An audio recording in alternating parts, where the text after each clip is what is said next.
Hello, this is Gerald Prieto, and this is my presentation on careers in education.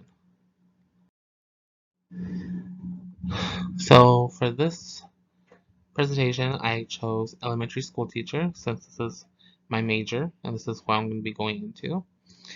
The job description for an elementary school teacher is to manage the classroom, follow state standards as far as like curriculum goes. You're there to educate students, model behaviors. Um, Students do look up to educators as a role model, so you be on your best behavior, prepare students for testing and next grade, and communicate with students and parents. The qualifications and salary for an elementary school teacher: you need to have at least a bachelor's degree in teaching or a subject area, depending on the grade you would prefer to be in or grade levels. You do have to have your teaching license and credentials in order to be qualified as a teacher. The average salary for an elementary school teacher is $53,296.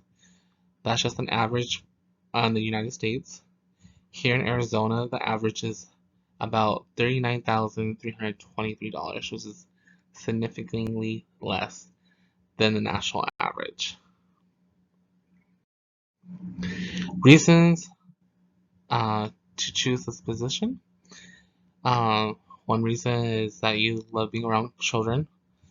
As a school teacher, you're going to be around them 24/7 for at least 4 or 5 days a week.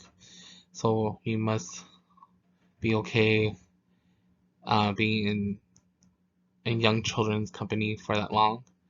Have a passion for teaching. If you don't have a passion for teaching, then you shouldn't be in this position. Um, you're there to make a difference. Uh, you're around these students, like I said, all the time, and you're the role model. And if it's not just one, but you can make a difference in one or more. And then another reason to choose this position would be the schedule and holidays. You're off on the weekends, you have every major holiday off, you have summers off. That's another reason for this to choose this position. The summary of educational costs to become an elementary school teacher: a national average is about $9,212 per year. Since I am attending Grand Canyon University, I did put what it would be for one to attend for this program. And on campus, it's $8,250 per semester, which comes out to, I believe it's $16,500 per year. And then an online student, it's $455 per credit. And usually classes are anywhere between 2 to 4 credits, depending on the class itself. The cost versus expected salary.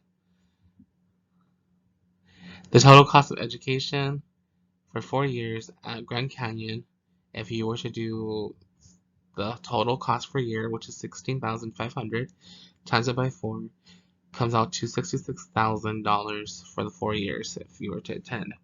The expected salary for the elementary school teacher is 39,323, just like I explained in the previous slide before. That is this is the state average for an elementary school teacher here in Arizona.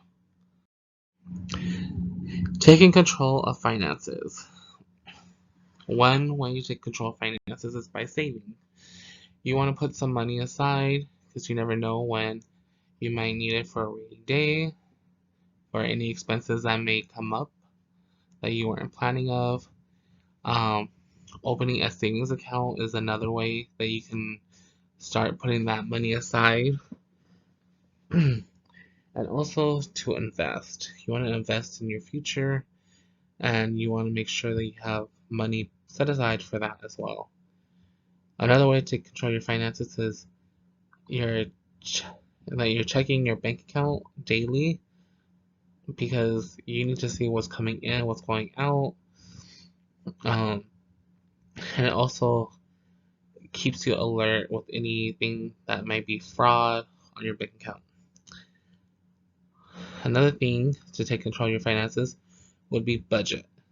You want to budget for everything because you just don't want to spend your money like crazy just because you see a watch for $300 and you're like, oh, well, I can afford that. Let me just go grab that. No, you need really budget because you could just be throwing money out there and then at the end you're not gonna have any money left. A way to do that is creating a budget list, which I would explain in the next slide.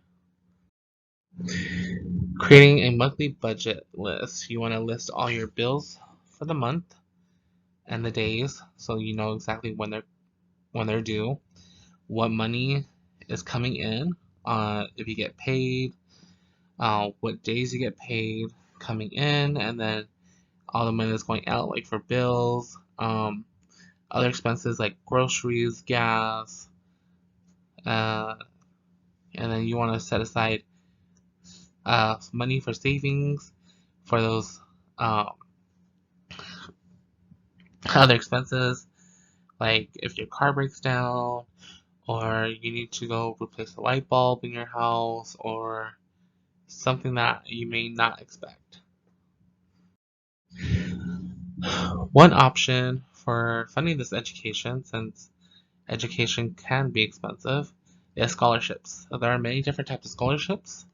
There's scholarships for all types. There's scholarships for different races, for different religions, for different activities that you're involved in, for different organizations that you may be involved in. Um, there's really all types of scholarships.